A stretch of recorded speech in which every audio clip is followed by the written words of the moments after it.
For over a century, the office was the engine of business, a total asset. But now, in the age of AI, that same building, that same structure, has become a huge liability. It's actively getting in the way of the work it's supposed to help. So this is the story of how the office became obsolete. And hey, don't just take my word for it. That quote comes from Robert Prost, the guy who literally invented the office cubicle. The fact that he grew to absolutely despise his own creation, well, that tells you there's a really fascinating paradox right at the heart of the modern workplace.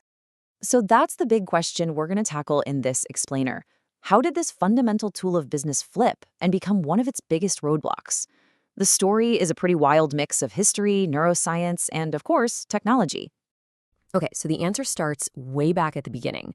We think of the office as a place for brilliant minds to do their thing, but its original design, its architecture, was built to manage something way more boring: paper.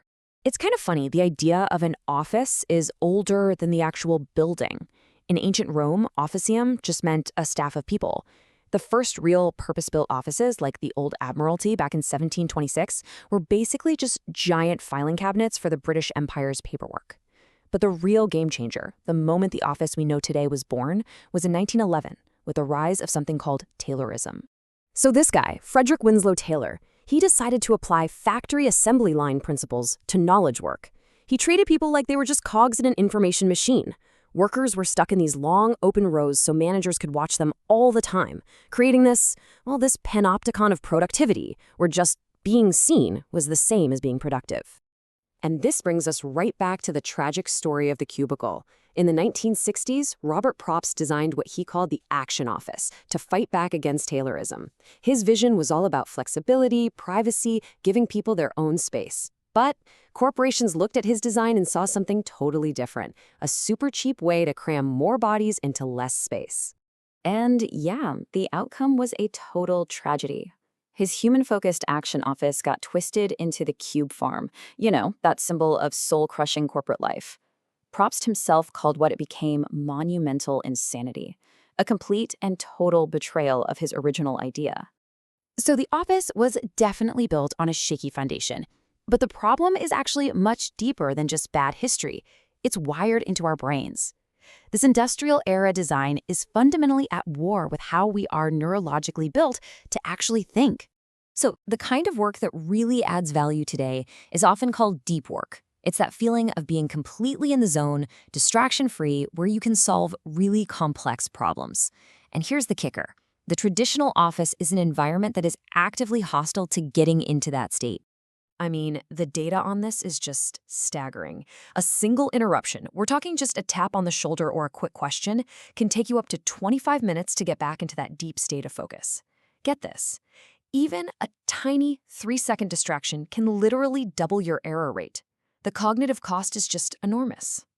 And it gets worse. Researchers found this thing they called the stress paradox. On the surface, office workers said they felt better because of all the social interactions, but when they measured their bodies, they were pumping out nearly double the amount of the stress hormone cortisol. And that chronic stress literally damages the parts of your brain you need for memory and making good decisions. So why is this happening? Well, to put it simply, your brain has two key networks. You've got the default mode network, which is for daydreaming, making creative connections. And then you have the executive control network for getting focused tasks done.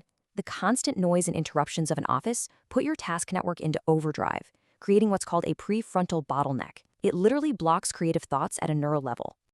So if the brain science wasn't enough to convince you, there's a new force multiplier that's making the old office totally obsolete. Artificial intelligence. AI isn't just another new tool. It's fundamentally changing the logic of where and how we get our work done. You see, AI is automating all the routine, boring stuff. And what that does is it raises the cognitive bar for what humans are valuable for. Our worth isn't in simple processing anymore. It's shifting to high-level judgment, creativity, strategy, exactly the kind of deep work the old office is designed to prevent. And the efficiency gains are just massive. Summarizing emails is 5 times faster. AI can save every single employee over 300 hours a year. But here's the catch. That time you get back is only valuable if you can reinvest it in a focused environment that's actually designed for that high-level thinking. And this brings up another huge conflict: conversational AI. As we start talking to our computers more and more, the open plan office becomes an acoustic nightmare. This new way of working demands acoustic privacy for our conversations and secure no-listen zones to protect sensitive info from all those always-on AI assistants. So let's recap. The design is historically flawed, it's neurologically damaging, and it's technologically obsolete. And yet, so many companies still cling to it. Let's dig into the steep economic and human price they're paying for that sense of control. We really need to start thinking about these rigid, long-term office leases as a form of organizational debt. It's an outdated structure that just weighs the company down. It kills agility and makes it impossible to compete in a market that's changing so fast.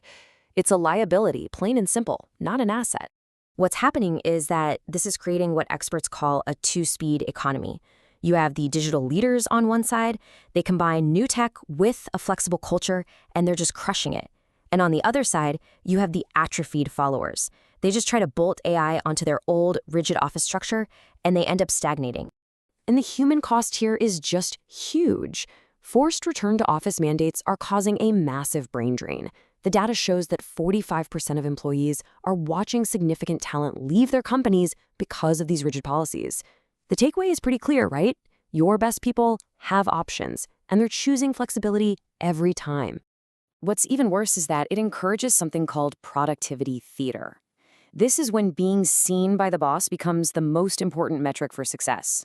A stunning 37% of workers actually admit to just walking around the office to look busy for their managers. It's all about performing work instead of actually doing it. So the case against the industrial model of the office is pretty much closed. The path forward means we have to stop thinking of the office as some kind of factory and start reimagining it as a tool that's designed to support the human mind.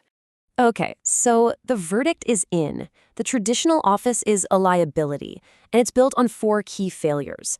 It is neurologically incompatible with how our brains do deep work, it's technologically obsolete in the age of AI, it's economically rigid and holds companies back, and finally, it fragments your most valuable asset, your talent.